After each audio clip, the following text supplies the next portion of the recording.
अगर आप इस फिल्म को अच्छी तरह समझना चाहते हैं तो ये वीडियो लास्ट तक देखिए। इस मूवी की स्टोरी पिछले पार्ट के 1.5 साल बाद की है और अब तक वेनम और एडी ब्लॉक एक ही शरीर में रह रहे थे, पर उन दोनों में फिलहाल काफी अनबन चल रही थी क्योंकि वेनम खुल के जीना और बुरे लोगों को मारकर खाना चाहता था, लेकिन एडी इसके लिए राजी नहीं होता और वो वेनम को अपने अंदर ही दबा कर रखता है। इसी बीच एक दिन एडी को एक क्रिमिनल का इंटरव्यू लेने बुलाया जाता है जिसका नाम था क्लीट्स कैसिडी। कैसिडी एक सीरियल किलर था जिसने अब तक कई लोगों को मारा था और उसने उनकी लाशें कहीं छुपा दी थी। पुलिस ये जानना चाह रही थी कि उसने किस किस को मारा है और उन्हें कहाँ छुपाया है, पर कैसिडी अपना मुंह नहीं खोल रहा था और वो सिर्फ एडी ब्रोक से ही बात करना चाहता था क्योंकि क्लीट्स की पर्सनल लाइफ थोड़ी बहुत एडी के जैसी थी, इसीलिए वो उसे दोस्ती करना चाह रहा था। फिर जब उसका इंटरव्यू लेने आता है तब कैसे कैसिडी उसे बोलता है कि अगर वो उसकी बातें सुनेगा तो वो अपने सारे राज उसे बता देगा, लेकिन एडी उसकी बातों पर ध्यान नहीं देता और वो वेनम की मदद से कैसिडी की बनाई हुई सभी ड्राइंग को समझ लेता है और उससे ये पता लगा लेता है कि कैसिडी ने लोगों की लाशें कहाँ छुपाई हैं। इसकी वजह से एडी का करियर बहुत आगे बढ़ जाता है और कैसिडी को मौत की सजा हो जाती है, जिससे वो एडी से नफरत करने लग जाता है। फिर अपनी सजा के कुछ दिन पहले एक आखिरी बार एडी को मिलने के लिए बुलाता है और जब एडी जाकर उससे बात करता है तब कैसिडी उसे बहुत बुरा भला कहता है, जिसकी वजह से वेनम को गुस्सा आ जाता है और वो उस पर हमला कर देता है। तभी कैसिडी एडी के हाथ पे काट लेता है और क्योंकि उस वक्त एडी के शरीर में वेनम था, इसीलिए कैसिडी के उसे काटते ही वेनम का एक हिस्सा उसके पास चला जाता है और वो कैसिडी के शरीर में बढ़ने लगता है। दूसरी तरफ एडी और वेनम का झगड़ा हो जाता है क्योंकि वेनम काबू से बाहर हो गया था। इसी वजह से एडी उस छोटे हिस्से को अपने शरीर से बाहर निकाल देता है और तब वेनम भी खुशी खुशी एडी से अलग हो जाता है और वो दूसरे लोगों के शरीर पे कब्जा करके आजादी से घूमने लगता है। उधर कैसिडी की सजा का दिन आ जाता है और उसे मारने के लिए एक जहर का इंजेक्शन दिया जाता है, लेकिन उस इंजेक्शन के लगते ही कैसिडी के अंदर का वो हिस्सा जाग जाता है और वो बाहर निकलकर उसके पूरे शरीर को घेर लेता है, जिससे कैसिडी एक भयानक मॉन्स्टर बन जाता है जो कि वेनम से भी ज्यादा ताकतवर था क्योंकि बॉन्डिंग एडी और वेनम से भी जरा अच्छी थी, इसीलिए वो बहुत खतरनाक बन गया था। फिर वो मॉन्स्टर उस जेल में बहुत तबाही मचाता है और वो सभी गाइड्स को मार के और कैदियों को आजाद करके वहां से भाग जाता है। कैसिडी उस अंश का नाम रखता है कार्नेज और कार्नेज वेनम और एडी को मारना चाहता था क्योंकि सिर्फ वो दोनों ही उनके लिए खतरा थे, जिन्हें मारने के बाद कार्नेज अकेला इस दुनिया पे राज कर सकता था। लेकिन कैसिडी वेनम को मारने से पहले अपनी गर्लफ्रेंड से मिलना चाहता था। बहुत साल पहले कैसिडी जब छोटा था तब उसकी खराब मानसिक स्थिति की वजह से उसे एक खास स्कूल में रखा गया था जहां उसकी मुलाकात फ्रांसिस बेरिसन नाम की एक लड़की से हुई थी जिसके पास तेज आवाज निकालने की शक्ति थी।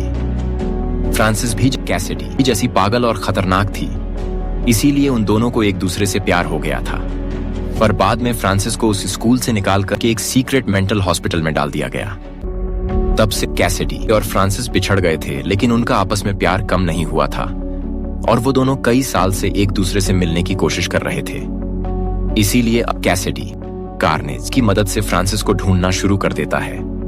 दूसरी तरफ एडी को यह पता चल जाता है कि कैसिडी जेल से भाग गया है और वो एक मॉन्स्टर बन गया है, तो इससे वो ये समझ जाता है कि कैसिडी को उसी की वजह से एक अंश मिला है और उसकी वजह से मौत की सजा हुई थी। इसीलिए उसे ये डर सता रहा था कि वह उससे बदला लेने आएगा और अब एडी के पास अपने बचाव के लिए वेनम भी नहीं था, इसीलिए वो वेनम की तलाश शुरू कर देता है और वो ये भी समझने की कोशिश करता है कि कैसिडी की अगली चाल क्या हो।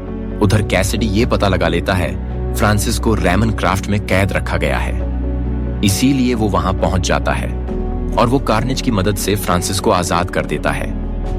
इसी दौरान जब फ्रांसिस अपनी शक्ति का इस्तेमाल करती है तो इससे कार्नेज को बहुत तकलीफ होती है क्योंकि तेज आवाज कार्नेज की कमजोरी थी। फिर कैसिडी और फ्रांसिस उस जगह को तबाह करके वहां से निकल जाते हैं। इसके बाद वो दोनों अपनी बचपन वाली स्कूल में जाते हैं और अपने पागलपन के चलते वो उस जगह को आग लगा देते हैं। दूसरी तरफ पैट्रिक मलिंगन नाम का एक पुलिस ऑफिसर जो कि फिलहाल का केस संभाल रहा था, वो एडी को गिरफ्तार कर लेता है क्योंकि ऑफिसर मलिंगन को लग रहा था कि एडी का कैसिडी से कोई कनेक्शन है और कैसिडी अभी पूरे शहर में तबाही मचा रहा था।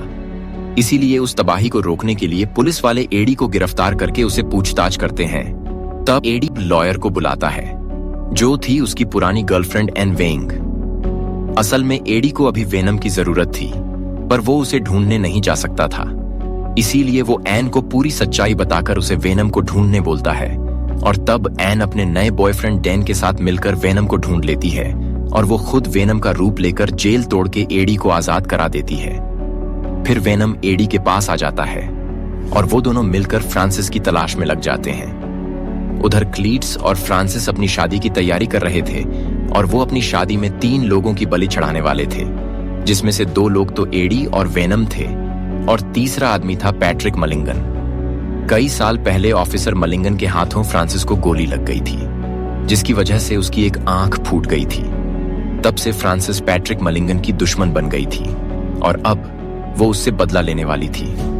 इसीलिए कैसेडी और फ्रांसिस एडी, वेनम और मलिगन को ढूंढना चालू कर देते हैं। इसी के चलते कार्नेज को ऑफिसर मलिगन मिल जाता है, जिसे वह उसे पकड़ लेता है, और जब फ्रांसिस एडी की तलाश में उसके घर जाती है तो वहां उसे एडी नहीं मिलता, लेकिन वहां पर उसे एन की फोटो दिख जाती है, जिसे देखने के बाद फ्रांसिस एन के पास जाती है और उसे किडनैप कर लेती है, ताकि एन को बचाने के लिए एडी और वेनम सामने आ जाए।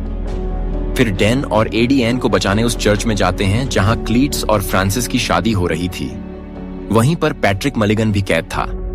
फिर एक तरफ फ्रांसिस मलिगन को मारने लगती है, और दूसरी तरफ वेनम और कार्नेज की लड़ाई शुरू हो जाती है, जिसमें कैसिडी और कार्नेज मिलकर एडी और वेनम पे बहुत भारी पड़ते हैं। इसी बीच जब फ्रांसिस अपनी शक्ति का इस्तेमाल करती हैं, तो उसकी आवाज से परेशान होकर कार्नेज फ्रांसिस का दुश्मन बन जाता है, जिसकी वजह से कैसिडी और कार्नेज की बॉन्डिंग कमजोर होने लगती है।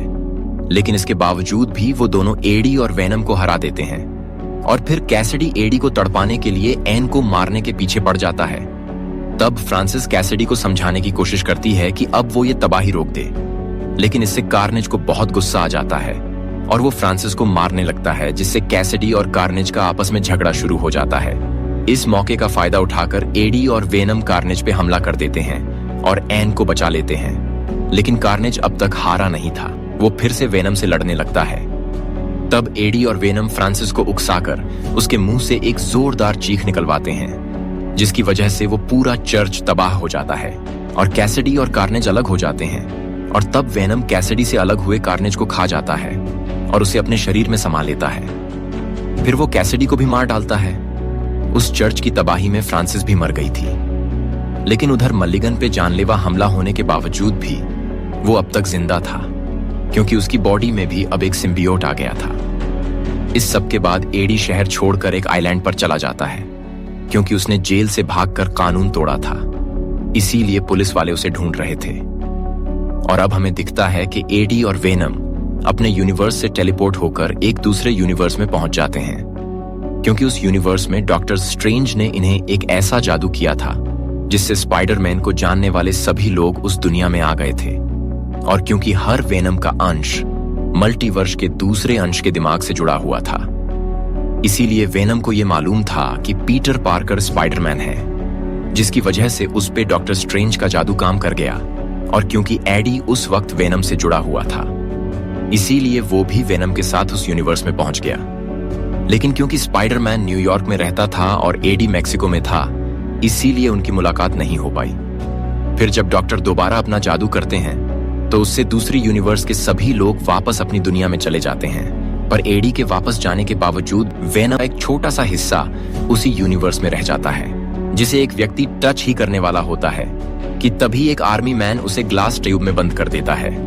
और अब हम देखते हैं कि कई सौ वेनम के अंश मिलिट्री कैंप में कैद है, जिन्हें एडी और वेनम छुड़ाने की कोशिश कर रहे हैं, क्योंकि धरती से बहुत सारे एस्टेरॉयड टक्कर आते हैं, जिनमें बहुत सारे एलियन क्रीचर्स हैं जो वेनम से भी कई गुना ताकतवर हैं, जिस वजह से वेनम अपनी ही मिलिट्री से टक्कर लेता है और सभी वेनम से कहता है वे आर वेनम, जिसके बाद वह एक घोड़े को भी वेनम में बदल देता है, जिससे वह तेजी से एलियन क्रीचर के पास पहुंच सकता है। और जब उसे पता चलता है कि क्रीचर एक एरोप्लेन को अपना निशाना बनाने वाला है, तो वह पहले ही प्लेन से चिपक कर क्रीचर का इंतजार करता है, लेकिन क्रीचर उस पर भारी पड़ता है, जिससे वेनम भी उसे काबू नहीं कर पाता और वह एलियन क्रीचर मिलिट्री बेस पर हमला कर देता है, जहां से वह वहां कैद रहस्यमयी क्रीचर्स को छुड़ा लेता है। लेकिन अब वेनम एडी से कहता है कि एडी द टाइम इज कम, और फिर शुरू होता है महायुद्ध वेनम के अंशों का और विनाशकारी रहस्यमयी क्रीचर्स का। इस बैटल में कौन जीतेगा ये आपको कमेंट करना है और चैनल को सब्सक्राइब भी करना है। धन्यवाद।